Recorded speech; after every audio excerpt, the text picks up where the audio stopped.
Hello, I'm Dr. Graham Teague. This is a brief video to demonstrate two very simple techniques that you can use now to see if you have spinal imbalances. Now it's these imbalances that cause your pain, whether you have low back pain, sciatica, neck or even upper back pain. Now the first test is very simple.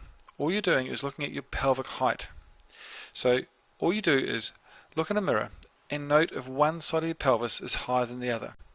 Now, there are two landmarks that you can use. The first is what's called the ASIS, which are the bumps on the front of your pelvis, or alternately, you can just place your hands on top of your hips.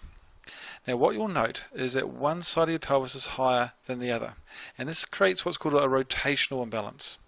If your left side is higher, you have what's called an LFP, and if you have the right side higher, you have an RFP. Now, the bigger the height change, the bigger the imbalance is occurring in your spine.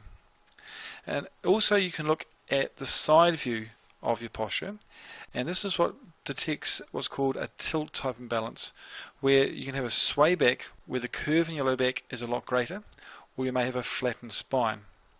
Now it's the pelvis which is the foundation of your spine, and it's the imbalances that are centered around here that can create pain throughout your spine, causing both muscle as well as joint tension.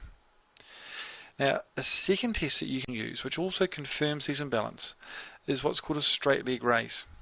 So simply lie on your back with your knees bent and then straighten one leg and raise it as high as you can until you can feel a pulling in the back of your leg or in your lower back. And then just repeat this for the other side. Now there are two things that you will note. First that you may find is you can lift one leg higher than the other side. Now if this is the case, then again it confirms that you have a rotational imbalance. Secondly, people should be able to lift their leg up to almost 90 degrees. Now if you find that you can't lift your leg up to 90 degrees, and if both your legs are similar, then you may have those tilt type imbalances.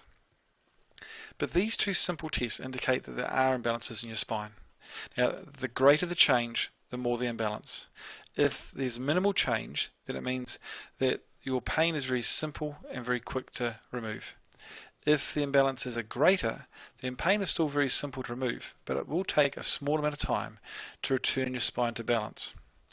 But these two tests can be used to detect your imbalances now, but you also can use them to monitor your imbalances.